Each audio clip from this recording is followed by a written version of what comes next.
সকালে ঘুম থেকে উঠে আয়না দেখে মাত্র একটি দোয়া পড়ুন, আপনার চেহারা অত্যন্ত সুন্দর হয়ে যাবে ইনশাআল্লাহ। আপনার চেহারার দিকে তাকালেই মানুষের হৃদয় ভরে যাবে।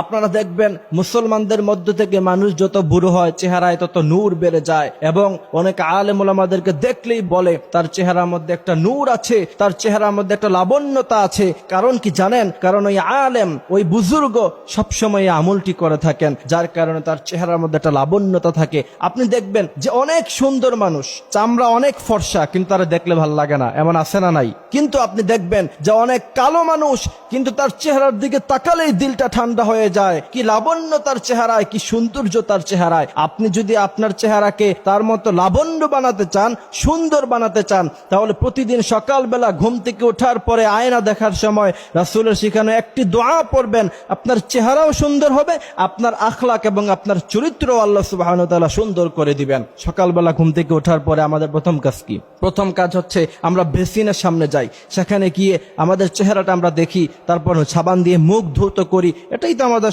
সাধারণত আমাদের প্রথম কাজ হয়ে থাকে। সেক্ষেত্রে যদি আপনি আমলটি করতে পারেন, ইনশাআল্লাহ দেখবেন আপনার কোনো কসমেটিক্সের দোকানে যাওয়া লাগবে না, কোনো ক্রিম ইউজ করা লাগবে না, ফ্রেশ ওয়াশ ইউজ করেন না, এটা ইউজ করা লাগবে না। আল্লাহ সুবহানাহু ওয়া তাআলা নিজে থেকেই আপনার চেহারা লাবণ্যতা বাড়িয়ে দিবে এবং আপনি অত্যন্ত সৌন্দর্যের অধিকারী হয়ে যাবেন। মানুষের সামনে গেলেই মানুষ আপনার দিকে তাকিয়ে থাকবে, মানুষের দিল ঠান্ডা হয়ে যাবে ইনশাআল্লাহ। প্রিয় ভাইয়েরা আমার, রাসূল করিম সাল্লাল্লাহু আলাইহি ওয়াসাল্লাম বলেছেন, তোমরা যখন আয়না দেখবা, আয়না দেখার সময় তোমরা পড়বা আল্লাহুম্মা হাসসানতা খালকি ফাহাসসিন খুলুকি।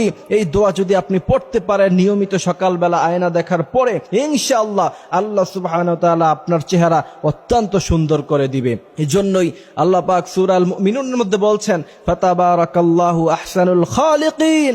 আল্লাহ পাক মানুষদেরকে সর্বোত্তম আকৃতি এবং সবচেয়ে সুন্দর করে আল্লাহ সুবহানাহু ওয়া তাআলা বানিয়েছেন। তার মধ্যে থেকে আমি কোরআনে বর্ণিত দুইটি ফল খাবেন, ওই দুইটি ফল যদি খান দেখবেন যে চেহারা আরো বেশি সুন্দর হয়ে গেছে। সূরা আত-তিনের মধ্যে আল্লাহ পাক দুটি ফলের কসম খেয়েছেন, ওয়াত-তিন ওয়াজ-যাইতুন ওয়া তুরি সিনিন। এই ওয়াত-তিন, তিন ফল পাওয়া যায় দেখবেন যে অনেক শপের মধ্যে, ভিআইপি শপ যেগুলি আছে সেগুলিতে তিন ফল এবং জাইতুন ফল উভয়টাই পাওয়া যায়। সেখান থেকে কিনে নিয়ে আসবেন এবং সেগুলি সবসময় খাবেন, দেখবেন আপনার চেহারা আল্লাহ সুবহানাহু ওয়া তাআলা অনেক বেশি সুন্দর করে দিয়েছেন। প্রিয় ভাইয়েরা আমার, পৃথিবীর মধ্যে সবচেয়ে সুন্দর মানুষ ছিল হযরত ইউসুফ আলাইহিস সালাতু ওয়াস সালাম। তিনার চেহারায় ছিল দাড়ি, অত্যন্ত সুন্দর চেহারার অধিকারী ছিলেন।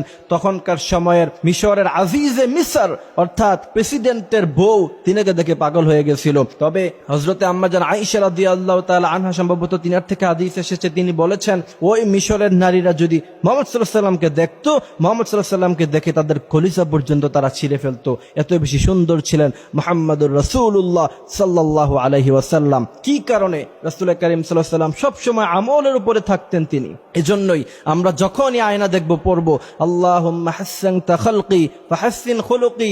এই দোয়া যখন আপনি পড়বেন, আপনার চেহারা সুন্দর হওয়ার সাথে সাথে আপনার মন, আপনার হৃদয়, আপনার আখলাক আল্লাহ সুবহানাহু ওয়া তাআলা সুন্দর করে